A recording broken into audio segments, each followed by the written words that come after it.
I'm unfortunately guilty of not being one of those very conscious parents and not appreciating my son for everything that he is. He is very different. He's very full on. He is really out there. He is very clever. He just does not goddamn stop even in his sleep like your son. And I don't know how to deal with that shit sometimes, and I just lose it.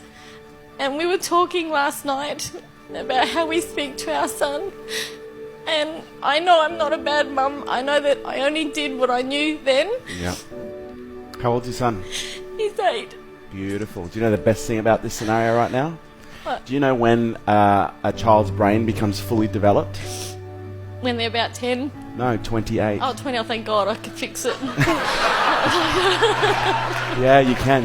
But here's what we need to understand as parents. Kids are loud, they're messy, they're all over the place, they're intense, and that's how kids are supposed to be. Kids aren't supposed to be well behaved. They're supposed to basically come into this world and flail their arms and find out where the boundaries are. That's what kids do. And our job as parents is to allow them to find those boundaries safely.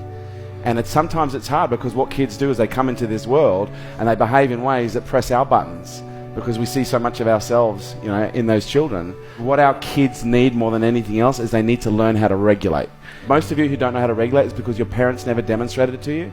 Because when a child is having a meltdown, what do most parents typically say? Stop it. Just stop it. For God's sake, stop it. Go to your room. I'm sick of hearing you carrying on. Whereas what a child needs in those moments is a nice, calm parent in the midst of a shitstorm is just to get down on one knee and grab them and bring them in and just hold them and say, it's going to be okay. Just breathe.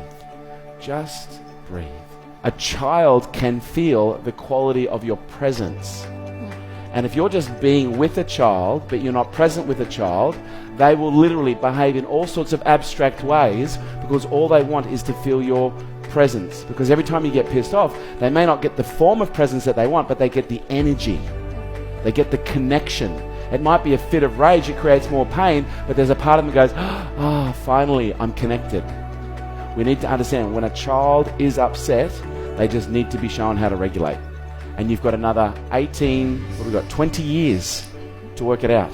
And he'll push every button on the way, don't you worry. He goes, I'll keep pushing your mum. And I went, oh, fine. Yeah?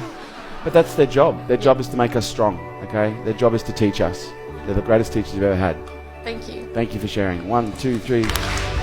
Honestly, this is my legacy. And there would be no greater gesture that you can do than to hand this down to the next generation. Show your kids how to regulate and demonstrate to them what calm looks like in the midst of a storm. But I do think parents need to understand the responsibility that is involved with bringing up a child. You've got to ask yourself the question, what kind of a world are we trying to create here? The more you work on your personal issues, the less chance you have of transferring it onto them. Yeah. And them having to deal with it. Pass down wisdom, not wounds.